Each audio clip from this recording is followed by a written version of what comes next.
Here's some tips for dealing with older vintage glass. Cinema 5D at CineGear 2019 is brought to you by Fujifilm, value from innovation. Fomex, devoted to remarkable light. Tilta, arm your camera. And Manfrotto, imagine more. Hey guys, Graham Mailer-Sheldon here from Cinema5D.com. We're at CineGear 2019, and we're here to talk old, aka vintage glass, with Mark from Old Fast Glass. First off, can you tell me a little bit about what your company does? We do rentals, mainly vintage lenses. We do everything, cameras, accessories, full camera packages, and all the goodies, but we really focus on vintage lenses, rare lenses, stuff that gives you character. These days people are looking for something that makes the image a little more interesting, and we try to find things that aren't just rare and quirky, but also deliver a really good image. And we rehouse a lot because a lot of these are either still lenses or old lenses that had not the best housings for what people need on set. And so we rehouse them so they can do their jobs better on set, you know? Well, I mean, vintage glass is really sort of having its moment right now. And I mean, optical quote unquote perfection is not as sexy a term as it once was. People like glass with character. So Mark, I thought you'd be the perfect guy to talk to about just what should you do if you want to accumulate or rent vintage glass? What are some of the techniques you can use to just take care of this stuff? What should you be looking for? I think now there's so many people posting videos. I think the first thing is find lenses that you connect with. There's so many people posting vintage footage of all these vintage lenses, of test photos. You can just cruise through Instagram and find ones where you're like, what is that? I like the look of that. And there's so many places to find them. The prices are starting to go up, but there's still a lot of really good deals out there. And some of the lenses that are the cheapest ones actually deliver really amazing images.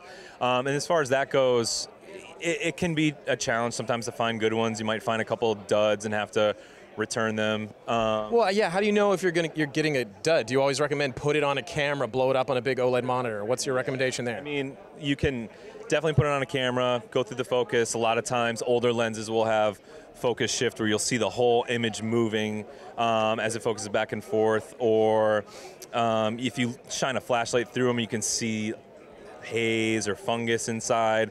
That's just going to make your image really low contrast. It might be that might also be a look that you like, but if you have a set and some of them have a little of that going on and some of them don't, then they're going to be inconsistent. Obvious stuff like the coatings, if you see a lot of scratches on them, maybe you should get another copy of the lens. But as far as maintenance goes, with cinema lenses, you need to get them maintained. There's a lot of lenses out there actually now that have maybe a bad reputation where someone will say, oh, I shot with those lenses are soft, they're not sharp, they do this, they do that. And it probably was just that the lenses needed service. Because a lot of these old lenses are actually, they can be really sharp, they can be high performance, but if you have a set that hasn't been serviced, things start to get a little wiggly and fall apart, so does your image. And that's the biggest thing, is like maintain, especially if you think you're going to be using them on an important shoot or you're going to be renting them out. They need to be working. Most of the modern cinema cameras that are out right now, it's Super 35, a lot of them are full frame, large format sensors. Does old glass cover that? A lot of still photo lenses are actually perfect for rehousing. These were designed for still photos for 35mm film, which is what we're calling full frame now, or what is sort of becoming called large format now, which I won't go into that. But they're already designed to cover that format. And so now you put them in a housing where they have proper cinema mechanics, where they are repeatable, they've got focus marks, they're really made for use on set, and they also happen to cover full frame. And the nice thing about that is you can use these on Super 35, just like any lens, but when you use them on full frame, now you're seeing the entire projected image. And some of these vintage lenses, the stuff that's going on the edges of your frame are a little funky, are more interesting. And so when you see the entire image, now if you're looking for character, now you're really seeing that character. And of course, when you go to full frame, there's more separation between subject and background, shallower depth of field, you're using longer focal lengths to get the same field of view. So there's a lot of advantages to it, and it's really nice that so many of these lenses that I feel like have been forgotten for so many years that no one ever thought in a million years they would be used for video, now are actually one of the most perfect things to match up for with modern digital cameras. Why do you think the use of vintage glass is becoming so popular right now? I mean, I know for me, it's, as a DP, I like to think I'm the controller of the image, right? I feel like I don't want to use the term burn in, but I want to control the image as far through the process as I can into post. And with like 8K, 6K sensors, you can do so much in post and change so much of what sort of that original cinematographer intended. Why do you think vintage glass is taking off right now? I think that there's I'll try to be objective. The subjective answer is, I think film is so amazing because film captures the world better than it looks, a romanticized version of what the real world is. Like, I was talking to a guy earlier, and it's like, look, he said it perfect. He's like, I don't want to look out the window and record what I'm looking out the window. I want to record a more interesting version of that. Digital cameras are so precise, and they're so sharp. And if you use a very precise, sharp lens, you're just reproducing what's already going on in the real world. These lenses, vintage lenses, have character, so it's this more romanticized version of the real world. It's not what you see when you look out your window. It's more interesting, and especially when you talk about anamorphic vintage lenses that really alter the way we see the world.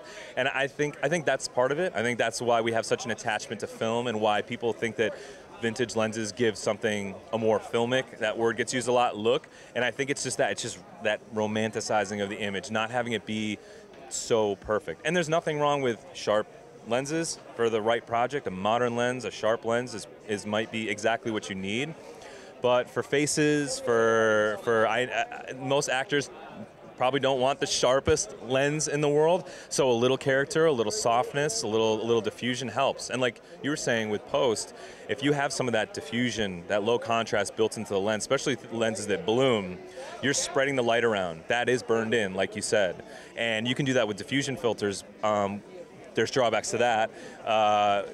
Time on set, reflections that you're fighting. Sometimes some diffusion filters you can see like those little speckles in the bokeh, you know. You're changing strength throughout the scene, it's, you know. Yeah, consistency. And some of these old lenses, they have that built into them. And like you said, you're making the choices as a cinematographer saying this is burned into the lens. But I think it's flattering the image, having that your artistic intent stay through to post.